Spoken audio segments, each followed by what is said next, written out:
سورۃ الفرقان کی آیت نمبر 45۔ الحمدللہ وکفی سلام علی عبادہ الذین اصطفی خصوصا علی سید الرسل وخاتم الانبیاء وعلی آلہ واصحابہ الاتقیاء اما بعد فاعوذ باللہ من الشیطان الرجیم بسم اللہ الرحمن الرحیم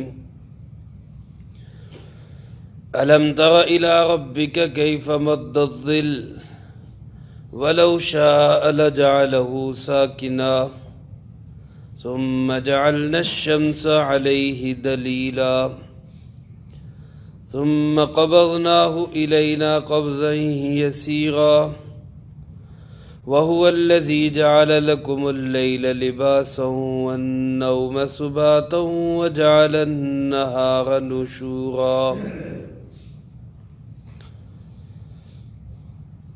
الم تر الی ربک، کیا تو نے دیکھا نہیں اپنے پروردگار کی طرف؟ کیف مد الظل، کیسے اس نے طویل کیا سائے کو، ولو شاء لجعلہ ساکنا، اور اگر وہ چاہتا تو اس کو بنا دیتا ٹھہرا ہوا، ثم جعلنا الشمس علیہ دلیلا، پھر ہم نے بنایا سورج کو اس پر رہنمائی کرنے والا، ثم قبضناہ الینا قبضا یسیرا، پھر ہم نے سمیٹ لیا اس سائے کو اپنی طرف آہستہ آہستہ سمیٹ کر، وَهُوَ الَّذِي جَعَلَ لَكُمُ اللَّيْلَ لِبَاسًا، اور اللہ وہ ذات ہے جس نے تمہارے لیے رات کو لباس بنا دیا، وَالنَّوْمَ سُبَاتًا، اور نیند کو آرام اور سکون کی چیز بنا دیا، وَجَعَلَ النَّهَارَ نُشُورًا، اور دن کو بنا دیا اٹھنے کا وقت۔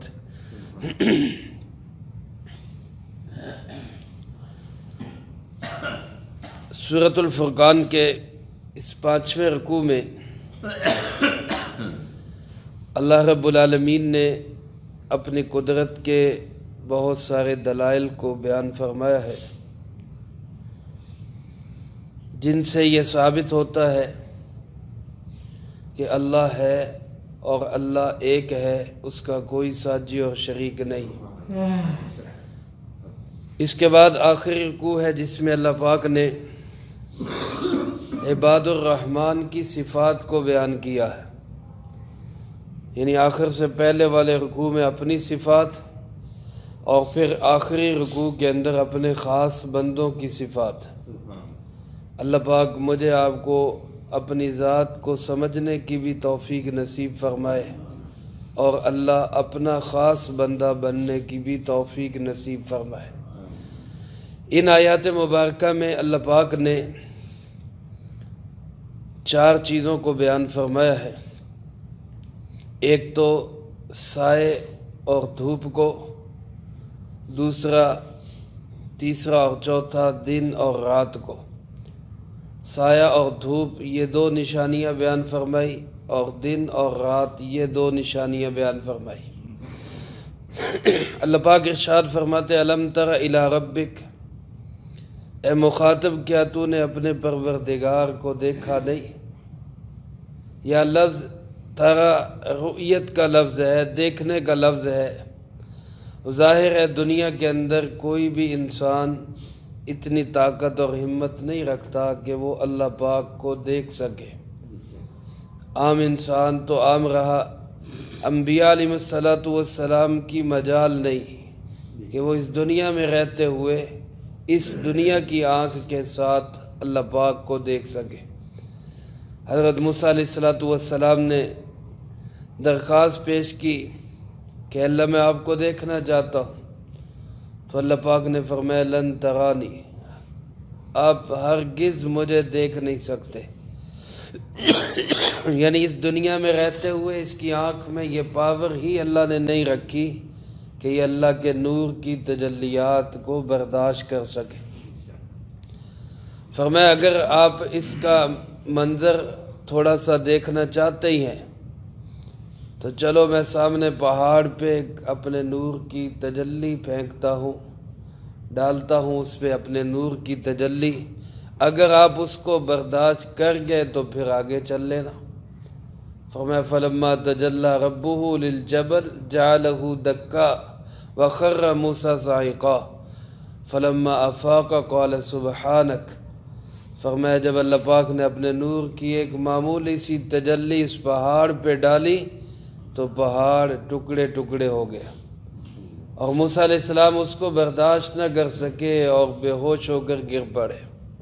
فلما افاقہ، اور پھر جب ہوش آیا، افاقہ ہوا تو کیا فرمایا سبحانک، اے اللہ تو پاک ہے، یعنی تجھے دنیا کے اندر رہتے ہوئے اس آنکھ سے کوئی دیکھ نہیں سکتا، لا تدرکہ الابصار، آنکھیں اس کو پا نہیں سکتی، وہو یدرک الابصار، وہ ساری آنکھوں کو دیکھ رہا ہے۔ تو لم ترى کا کیا مطلب، کیا تو نے دیکھا نہیں اپنے رب کی طرف؟ تو علماء فرماتے ہیں کہ یہاں رؤیت سے مراد رؤیت علمی ہے، یعنی کیا تیرے علم میں یہ بات نہیں آئی، کیا تجھے اس کا پتہ نہیں چلا؟ جیسے ہمارے یہاں بھی محاورے میں کہہ لیتے نا، دیکھیا فلانے نو کدا کرتا، دیکھیا کا مطلب کیا ہوتا ہے کہ تجھے پتہ چلا اس کے بارے میں۔ تو یہاں بھی علم ترى کا معنی کیا ہے کہ کیا تجھے یہ بات پتہ چلی، تجھے یہ بات تیرے علم میں آئی؟ جیسے سورۃ فیل کے شروع میں آتا ہے علم ترى کیف فعل ربک باصحاب الفیل، کیا تو نے دیکھا کہ اللہ نے ہاتھی والوں کے ساتھ کیا کیا؟ اب ہم کیسے دیکھ سکتے ہیں، قرآن کریم تو ہمیں بھی کہتا ہے کیا تو نے دیکھا؟ تو وہاں دیکھنے سے مراد کیا ہے، کیا تیرے علم میں یہ بات آئی کہ اللہ نے ہاتھی والوں کے ساتھ کیا کیا؟ تو یہاں بھی تارا سے مراد علم میں آنا ہے، رؤیت علمی مراد ہے، کیا تیرے علم میں یہ بات آئی الی ربک، تیرے رب کی یہ قدرت اور دلیل کہ کیف مد الظل، اس نے سائے کو کیسے کھینچ کے لمبا کر دیا۔ ایک سایہ کسی بھی چیز کا جب صبح سورج طلوع ہوتا ہے تو سورج کے ساتھ ہی سایہ شروع ہو جاتا ہے، مغرب کی طرف سایہ جاتا ہے، طویل سایہ ہوتا ہے، اور پھر وہ طویل سایہ اللہ پاک فرماتے ہیں اگر ہم چاہتے لجعلہ ساکنا، اگر اللہ چاہتا تو اس سائے کو ٹھہرا ہوا بنا دیتا، ایک جگہ پہ ٹکا ہوا ہوتا، لیکن وہ ایک جگہ پہ ٹکا ہوا نہیں، سورج اس کی رہنمائی کر رہا ہے، سورج اس پہ دلالت کر رہا ہے، سورج بتا رہا ہے کہ اس کا سایہ کدھر کو جا رہا ہے، اور پھر ثم قبضناہ الینا قبضا یسیرا، پھر آہستہ آہستہ ہم اس سائے کو اپنی طرف سمیٹ لیتے ہیں۔ جو جو سورج بلند ہوتا جاتا ہے سایہ چھوٹا ہوتا جاتا ہے، یہاں تک کہ وہ خود اس چیز جتنا بن جاتا ہے بلکہ اس سے بھی چھوٹا بن جاتا ہے جو وہ چیز کا اصلی سایہ ہوتا ہے۔ اور پھر اس کے بعد دوبارہ جب سورج زوال ہوتا ہے، ڈھلنا شروع ہوتا ہے اور مغرب کی طرف، غروب کی طرف جانے لگتا ہے تو سایہ پھر مشرق کی طرف طویل ہونے لگ جاتا ہے۔ تو یہ جو دھوپ اور سائے کا یہ نظام ہے، یہ بنانے والا کون ہے؟ اگر ایک انسان چاہے کہ میں بڑا عزت والا ہوں، میں بڑا بادشاہ ہوں، میں بڑا چودھری ہوں، میں بڑا مال والا ہوں، میرا سایہ زمین پہ نہ گرے، میرا سایہ زمین پہ نہ پڑے، تو کسی انسان کے بس میں ہے وہ اپنے سائے کو زمین پہ پڑنے سے روک لے؟ کوئی نہیں روک سکتا، جتنا مرضی قد و کاٹھ والا آدمی ہو، سایہ اس کا کہاں پہ ہوگا؟ وہ زمین پہ ہی ہوگا۔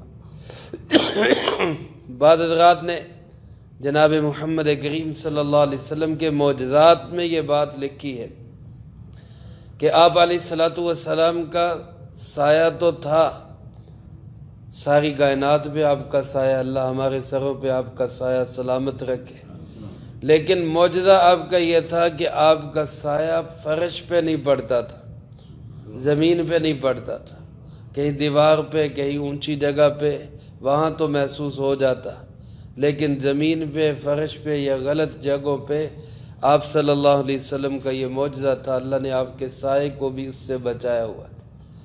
تو بہرحال یہ سایہ اللہ کی بہت بڑی نعمت ہے، اور کبھی ایسا ہوتا ہے کہ سایہ اتنا طویل ہو جاتا ہے کہ دھوپ اللہ کی نعمت بن جاتی ہے، جیسا کہ آج کل کے دنوں میں ہم گزر رہے ہیں، اب مانگتے ہیں کہ یا اللہ کو تھوڑا سا سورج نکال دے، سایہ اتنا طویل ہو گیا، چھاؤں اتنی بنی ہوئی ہے، اور بادل ایسے چھائے ہوئے ہیں، سردی ایسی بنی ہوئی، دھوپ کے لیے ترس رہے۔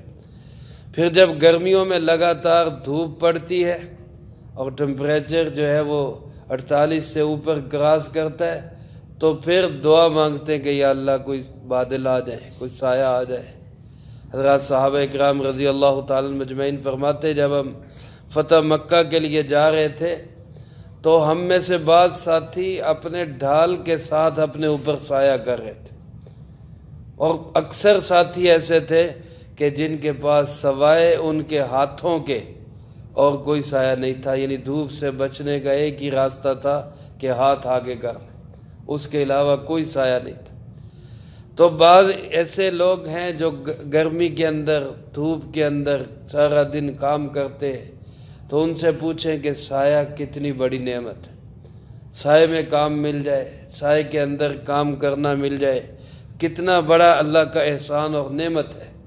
تو یہ سایہ بھی اللہ کی نعمت ہے، دھوپ بھی اللہ کی نعمت ہے، اور انسان دونوں نعمتوں کا محتاج ہے۔ فرمایا وَلَوْ شَاءَ لَجَعَلَهُ سَاكِنًا، اگر اللہ چاہے تو اس سائے کو ٹھہرا ہوا بنا دے، لیکن کوئی دنیا کی طاقت ایسا نہیں کر سکتی کہ وہ سائے کو روک سکے۔ سایہ رکتا نہیں ہے، ساری دنیا زور لگا لے، سایہ نہیں رکتا۔ بعض علماء فرماتے ہیں کہ یہی مثال دنیا کی ہے کہ دنیا ایک ڈھلتا سایہ ہے، یہ کبھی کسی کے ہاتھ میں نہیں آیا۔ آج تک آپ نے دیکھا سائے کو کسی نے پکڑا؟ کوئی نہیں پکڑ سکتا۔ ہمارے کابر میں غالباً حضرت مولانا قاسم نانوتوی رحمۃ اللہ علیہ، ان کی خدمت میں ایک صاحب حاضر ہوئے، ہدیہ پیش کیا تو انہوں نے انکار کر دیا کہ میں نہیں لیتا۔ ہدیے کا پیش کرنا بھی سنت ہے، قبول کرنا بھی سنت ہے، انکار کر دینا بھی سنت ہے، یہ بھی ہے کہ نہیں لینا۔ تو انہوں نے اپنی ایک اس کا اظہار کرتے ہوئے بے رغبتی کا اور زہد و تقوی کا انہوں نے انکار کر دیا۔ اس صاحب نے جاتے ہوئے جہاں حضرت کے جوتے پڑے ہوئے تھے تو جوتوں میں وہ ہدیہ جو ہے وہ رکھ کے چلا گیا۔ تو جب مسجد سے باہر نکلے، سبق سے فارغ ہوئے، باہر نکلے، جوتے پہننے لگے، دیکھا وہاں پیسے پڑے ہوئے، تو اپنے شاگردوں ساتھیوں سے فرمانے لگے کہ دنیا سے بھاگو گے تو دنیا ایسے ذلیل ہو کے قدموں میں آئے گی، اور جب اس کے پیچھے بھاگو گے تو جتنا مرضی بھاگ کے ہلکان ہو جاؤ گے، یہ دنیا ہاتھ میں نہیں آئے گی۔ علماء فرماتے اس کی مثال ایسے ہی جیسے کوئی انسان سائے کو پکڑنے کے لیے سائے کے پیچھے بھاگنا شروع کر دے تو سایہ کبھی ہاتھ میں نہیں آتا، اور اگر سائے سے رخ پھیر کے دوسری طرف بھاگنا شروع کر دے تو کیا ہوگا؟ سایہ پیچھے پیچھے آئے گا۔ فرمایا یہ دنیا بھی ایسے ہی ہے، جب تک انسان اس کے پیچھے بھاگتا ہے یہ آگے آگے بھاگتی ہے، اور جب انسان اس سے منہ موڑ لیتا ہے اور دوسری سائیڈ پہ بھاگنا شروع کر دیتا ہے تو پھر یہ دنیا اس کے پیچھے پیچھے بھاگتی ہے۔ اللہ پاک فرماتے یہ دھوپ اور چھاؤں اور سائے کا نظام یہ میرا بنایا ہوا نظام ہے، کائنات میں کوئی اس کے اندر دخل اندازی نہیں کر سکتا۔ اللہ ہمیں ان دلائل سے اپنی ذات کو سمجھنے کی توفیق نصیب فرمائے۔ اب جو لوگ کہتے ہیں ہم اللہ کا مقابلہ کریں گے، ہم یہ کریں گے، ہم وہ کریں گے، وہ ذرا اس سائے کے ساتھ ہی مقابلہ کر کے دکھائیں۔ وہ تو سایہ بھی نہیں، اپنا سایہ مٹا نہیں سکتے، اور جب سائے کی ضرورت ہو، سایہ اللہ نہ دے تو وہ سایہ حاصل نہیں کر سکتے۔ تو یہ ایک بہت بڑی نعمت اور قدرت ہے اللہ پاک کی جو اللہ نے یہاں بیان فرمائی۔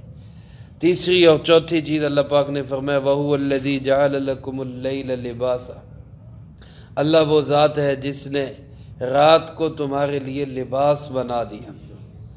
جیسے ایک انسان کا لباس جسم کو چھپا لیتا ہے، ایک انسان کا لباس اس کے عیبوں کو چھپا لیتا ہے۔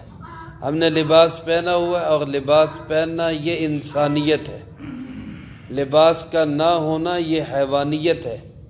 جانوروں والی زندگی ہوتی ہے جب لباس نہیں ہوتا، اور لباس کا ہونا یہ انسان کی فطرت میں داخل ہے۔ شرم و حیا والا پاک انسان لباس کو پسند کرتا ہے۔ حضرت آدم علیہ السلام اور حوا علیہ السلام کو جب اللہ پاک نے جنت سے اتارا تو دونوں کے جنت کے لباس بھی اللہ نے لے لیے اور دونوں کو بغیر لباس کے دنیا میں اتارا۔ تو اب وہاں ابھی اللہ کا کوئی حکم نہیں آیا لباس کے متعلق، لیکن دونوں کی کیفیت اللہ پاک نے قرآن کریم میں کیا بیان فرمائی؟ فَاتَّفِقَا يَخْصِفَانِ عَلَيْهِمَا مِنْ وَرَقِ الْجَنَّةِ، کہ شرم و حیا اتنی تھی کہ دونوں پتوں کے ساتھ اپنے جسم کو ڈھانپ رہے تھے، پتوں کے ساتھ اپنے جسم کو ڈھانپ رہے، حالانکہ ابھی کوئی حکم نہیں اللہ کی طرف سے، لیکن یہ کیا ہے؟ یہ اندر کی شرم و حیا ہے، انسانیت ہے۔ اب جس شخص کے اندر انسانیت ہوگی، آدم علیہ السلام حوا علیہ السلام کا بیٹا ہوگا، تو اس کے اندر انسانیت ہوگی، وہ شرم و حیا کا تقاضا اس کے اندر ہوگا کہ میں برہنہ نہ ہوں، میرا جسم ننگا نہ ہو۔ اور جو اپنی انسانیت کو مسخ کر چکے ہیں، اپنی فطرت کو ہی ختم کر چکے ہیں، تو وہ پھر اپنے جسم کے لباس کو بھی کوئی پرواہ نہیں کرتے۔ اللہ ہم سب کو یہ شرم و حیا اور پاکیزگی نصیب فرمائے۔ تو لباس جس طرح جسم انسانی کے عیوب کو چھپا لیتا ہے، اسی طرح بہت سارے عیوب ہیں جن کو رات چھپا لیتی ہے۔ جب رات ہوتی ہے تو انسان اپنے گھر میں چلا جاتا ہے، اپنے عام سے کپڑوں میں آ جاتا ہے، خامند اور بیوی کا اب ملاپ کا عمل ہوتا ہے، بہت سارے ایسے معاملات ہیں جو لوگ دنیا کے سامنے ظاہر نہیں کرنا چاہتے، وہ رات کی تاریکی میں ہوتے ہیں، تو رات ان کو لباس کی طرح چھپا لیتی۔ پھر اللہ پاک فرماتے رات کے اندر ایک خاص چیز بنائی، والنوم، نیند۔ یہ بھی اللہ پاک نے رات کو رکھ دی، اور یہ نیند کیا ہے؟ فرمایا سباتا، یہ نیند تمہارے آرام کا ذریعہ۔ سبات کا لفظی معنی کاٹ دینے والی، یعنی نیند جو ہے وہ دن بھر کی تھکاوٹ، تھکن اور جسم کی کمزوری کو کاٹ کر، رات کو انسان سوتا ہے تو تھکا ہوا، ہارا ہوا ہوتا ہے، لیکن جب صبح اٹھتا ہے تو پھر دوبارہ فریش اور تگڑا ہو کے اٹھتا ہے۔ تو نیند نے گویا وہ تھکاوٹ، وہ تھکن، وہ کمزوری سب کاٹ کے دور پھینک دی، اب انسان پھر فریش ہو گئے۔ اور یہ بھی اللہ کا کیسا بہترین نظام بنایا ہوا ہے کہ سب کے لیے اللہ نے رات کو سونا ہی طے کر دیا، فطری طور پہ۔ اکثر انسان عام طور پہ، اب تو ہمارے ہاں کاروبار کی یا کمائی کا ایسا چسکا پڑ گیا کہ رات اور دن لگے ہوئے ہیں، کمائی کمائی کمائی، رات بھول گئی، دن بھول گیا۔ اور جو رات دیر تک جاگتے رہتے ہیں، صبح پھر دیر تک سوتے رہتے ہیں۔ صبح دیر سے بازار کھولنے، رات کو دیر تک جاگتے رہنا، یہ فطرت اسلام کے خلاف ہے، اللہ رب العزت کے بنائے ہوئے نظام کے خلاف ہے۔ آپ صلی اللہ علیہ وسلم نے ارشاد فرمایا میری امت کی برکت اللہ نے صبح کے وقت میں رکھی ہے، صبح کے وقت۔ اور اب تک کچھ عرصہ پہلے تک آپ دیکھتے رہے ہیں ہمارے اپنے بزرگوں کو، صبح سویرے کام پہ جانا اور شام کو جلدی کام سے واپس آ جانا۔ اور رسول اللہ صلی اللہ علیہ وسلم عشاء کی نماز سے پہلے سونے کو ناپسند کرتے تھے، عشاء پڑھنے سے پہلے انسان سوئے اس کو آپ اچھا نہیں سمجھتے تھے، اور عشاء کے بعد باتیں کرنے کو، فضول گپ شپ کرنے کو، چوکوں چوراہوں میں بیٹھے رہنے کو، اس کو آپ صلی اللہ علیہ وسلم ناپسند فرماتے۔ ہاں اگر کوئی دین کا کام کر رہا ہے، کوئی دین کی محنت ہے، کوئی دین کا پروگرام ہے، وہ الگ چیز ہے، لیکن رسول اللہ صلی اللہ علیہ وسلم نے محض دوستوں کے ساتھ گپ شپ، چوکوں میں بیٹھنا، چوراہوں میں بیٹھنا، رات کو دیر تک گھر سے باہر رہنا، اس کو آپ نے پسند نہیں فرمایا۔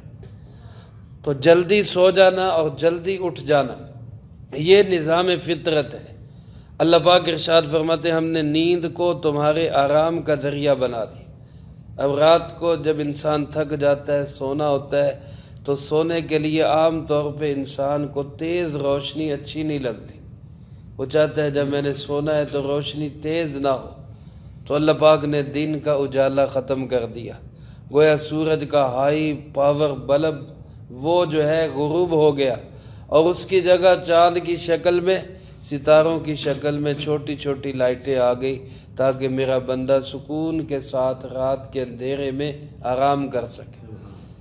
یہ میرے دوستو اللہ پاک کا بنایا ہوا نظام ہے۔ پھر اللہ نے اس کو یہ نہیں کیا کہ کچھ لوگ تو سوئیں اور کچھ جاگیں، سب کے لیے ایسا بنا دیا۔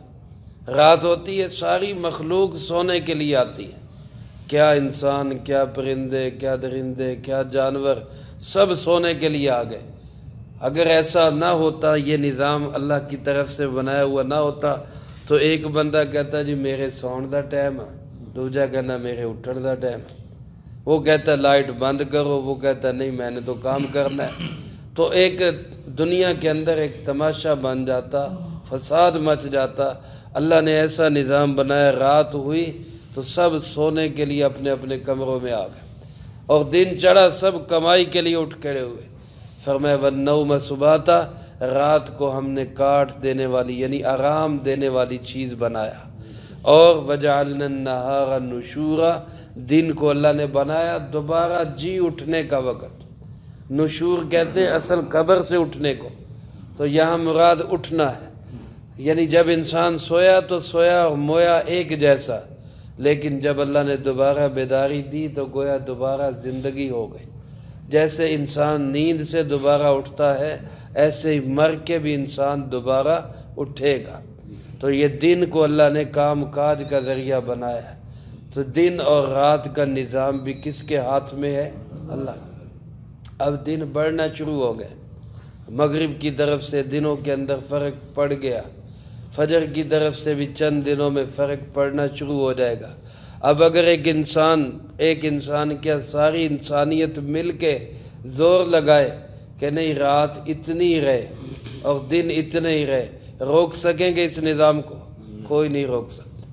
یہ اللہ کا بنایا ہوا وہ فطرتی نظام ہے جو سینکڑوں نہیں، ہزاروں نہیں، لاکھوں نہیں، کروڑوں سالوں سے چلا آ رہا ہے، اور اس میں 1 انچ کا بھی فرق نہیں پڑ رہا۔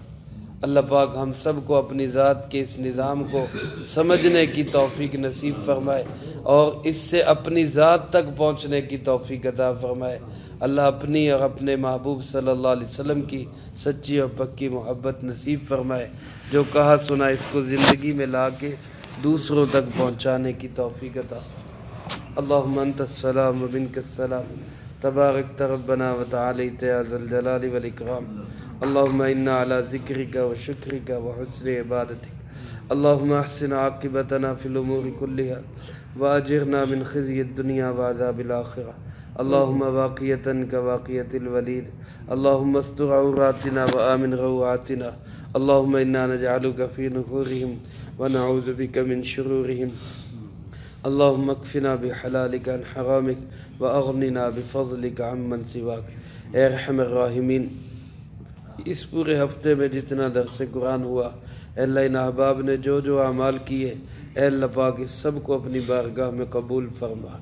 اے اللہ ان مقبول اعمال کا اجر و ثواب حضور نبی کریم صلی اللہ علیہ وسلم کو ہدیۃً نصیب فرما۔ آپ علیہ الصلوۃ والسلام کو ہم سب کی طرف سے بہترین جزائے خیر نصیب فرما۔ آپ کے توسل سے تمام انبیاء، تمام صحابہ، تمام بزرگان دین، مشائخ امت، فقہاء امت، محدثین امت، تمام اہل بیت، ازواج مطہرات، بنات اطہار، اے اللہ پاک سب کو اس کا اجر و ثواب نصیب فرما۔ بالخصوص حاضرین مجلس میں سے جس کے جو عزیز و اقارب، رشتہ دار، دوست، احباب، اساتذہ، مشائخ، والدین اس دنیا سے جا چکے، اے اللہ سب کو اس کا اجر و ثواب نصیب فرما۔ تمام مرحومین کی قبور کو جنت کا باغ بنا، سب کے درجات کو بلند فرما، سیئات کو حسنات سے تبدیل فرما، کروٹ کروٹ چین، سکون، اطمینان نصیب فرما۔